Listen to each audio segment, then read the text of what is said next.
Hey guys, Willie Mayette, creator of JAZZEDGE. I want to welcome you to episode number 3 of The Confident Improviser. Today, in today's podcast, we are going to talk about improvisation targets. Just as a reminder, if you're a JAZZEDGE student and you are following the Confident Improviser program on the JAZZEDGE website, you can also watch the video for this podcast, okay? So I will have a video available as well that you can follow along with. Okay, so today, let's talk about improvisation lines, and let's start there. So when we refer to an improvisation line, we might call it several different things. We might call it a lick, we might call it a phrase, we might call it a motive or a motif. We might even just call it a sentence. So for instance, an improvisation line, if I play my simple bass line down here, okay, I'll just keep that simple bass line going. So an improvisation line might be something like this. Okay, so just a short little phrase. There's another one, right? Now, as you get better at improvisation, you tend to make longer lines, you know? So you start to do things like this.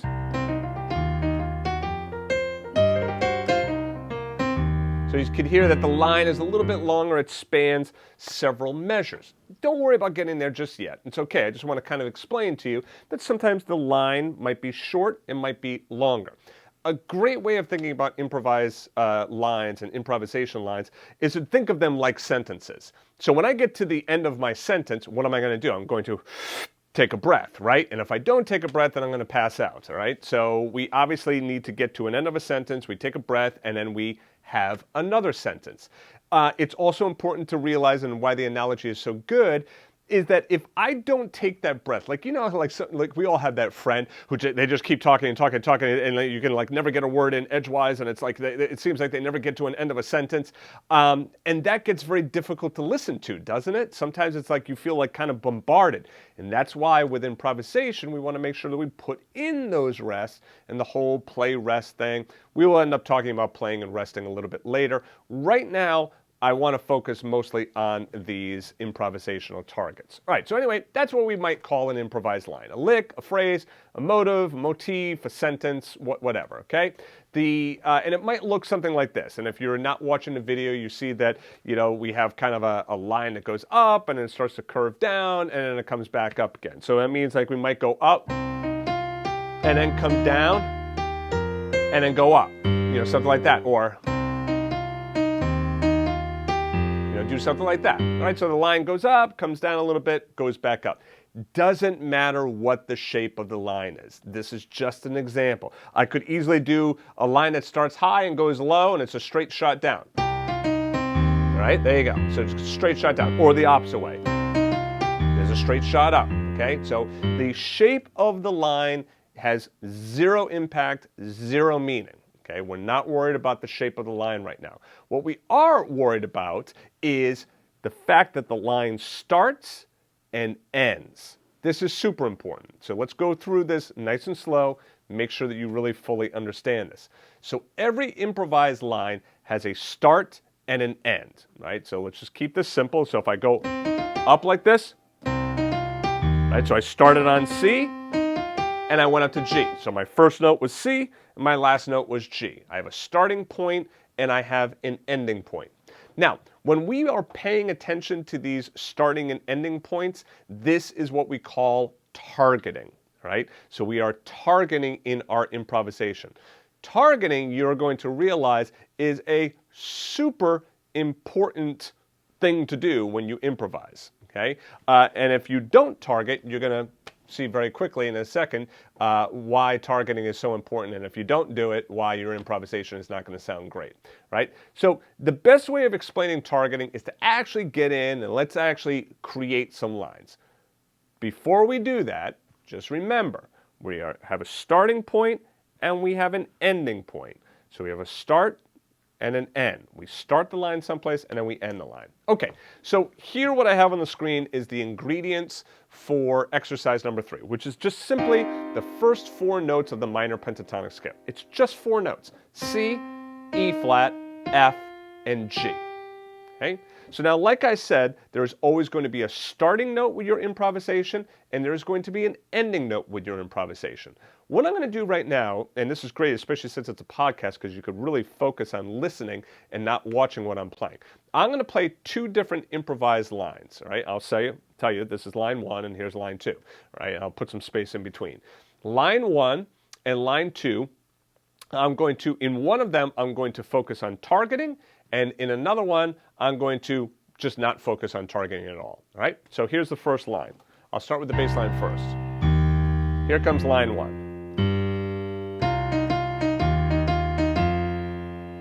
Okay?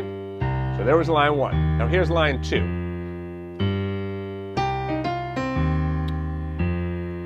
Line 2 again. Here's line 1 again. So now, when you listen to that, which one sounds a little bit more kind of in tune with the improvisation and feels like it kind of fits, right? It feels settled. It feels like the notes fit over that bass line. Does this one sound that? Right? Or this one?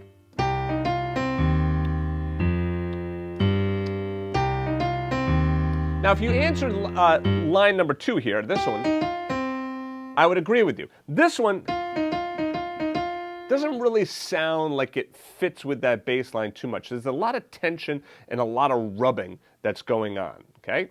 That's because I am starting and ending on a non-chord tone.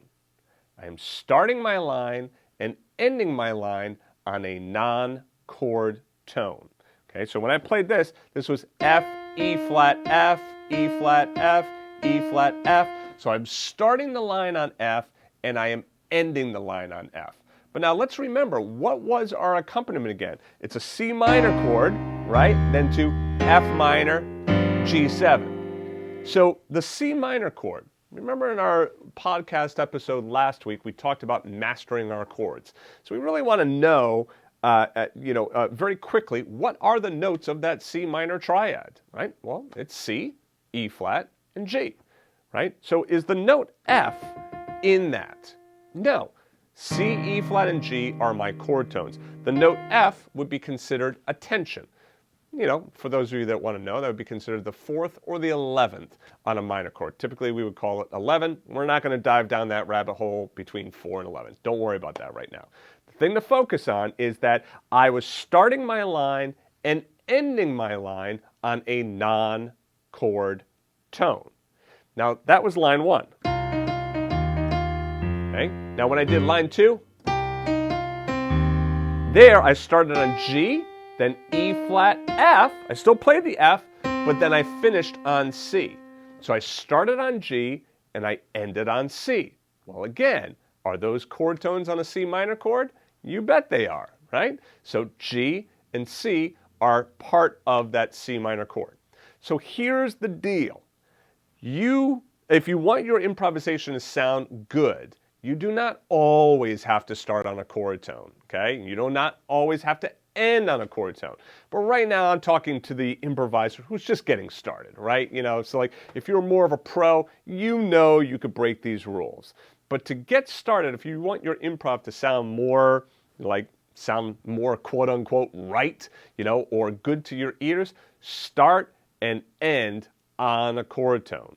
So you're targeting these chord tones. There's a starting target note and an ending target note. So in other words, like when I have the notes C, E flat, F, and G, well, that's pretty simple in a C minor chord, right? I mean, C, E flat, and G are the chord tones. F is the only non-chord tone. So when I start my line on an F, listen to how that sounds.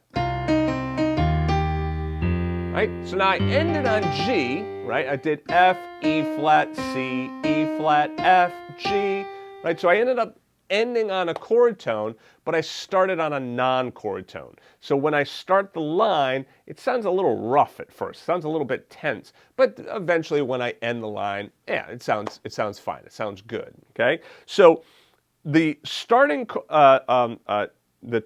target note in your improvisation is less important as the ending one, right? And I'll demonstrate that in a second. But anyway, let's do this line again.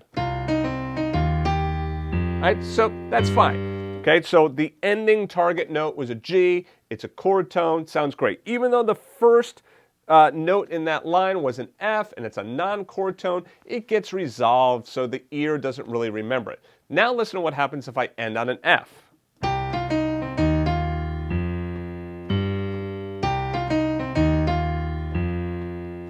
Now, does it sound terrible? Well, no, of course it doesn't sound terrible.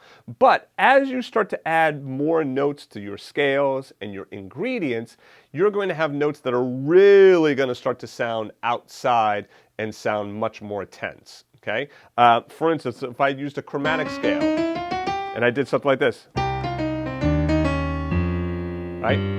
I'm ending on a C sharp, D flat here. It sounds terrible, right? Like I wouldn't want to play that unless, of course, for one odd reason or another, that was the sound I was looking for. But most of us are not looking for that sound.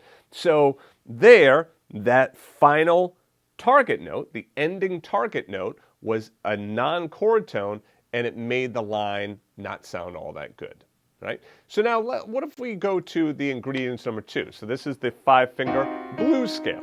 This one is going to be a little bit easier because now we have 5 notes to play around with. So now if we think about notes that are outside of the C minor chord, that F and the F sharp are most definitely outside of C minor. So remember, the 5-finger blues scale, the notes are C, E flat, F, F sharp, G. Okay? Those are my notes. Those are my 5 notes. So now, let's say I start a line and I end it on F sharp.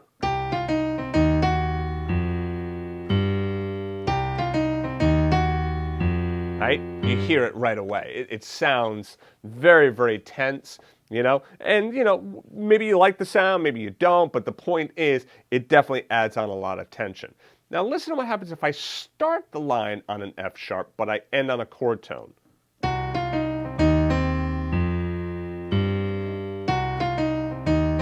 So I end on C here, right? I start on F sharp, F, E flat, C, E flat, C, right? So I end on C, but I start on F sharp. Well, what did you hear in that line? You heard probably that, whoa, wow, that's tense, but it resolves.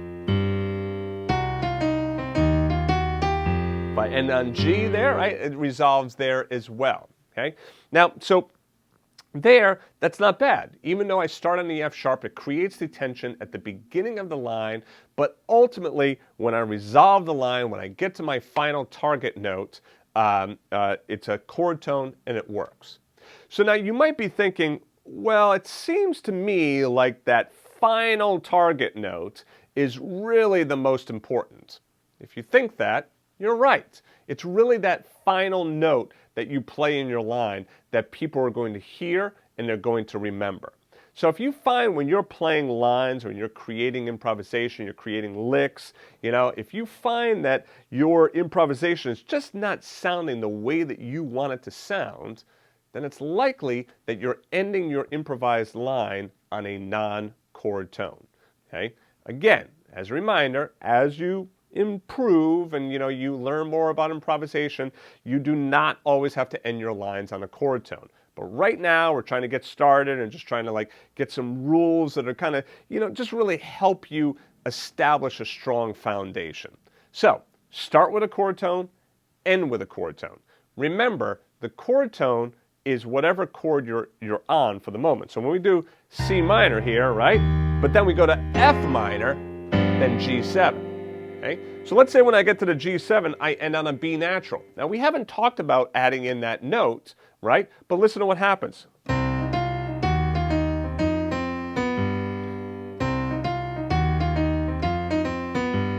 Right? So it doesn't sound bad, right? It sounds a little interesting because we're going to that major sound and that B natural, so it might sound a little weird to your ears, but it doesn't sound so tense that it's like, whoa, wait a minute, that sounds like a wrong line, okay? Listen to what happens when we get to the F chord, right? We get to the F, and I play an F sharp over that.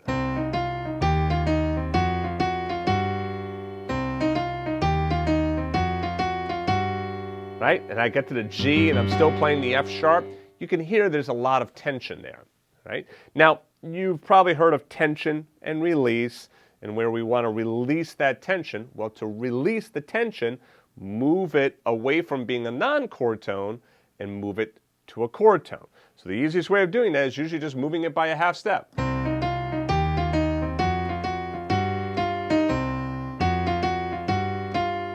Right? So if I resolve it down to F, right, or go up to G, that sounds fine as well.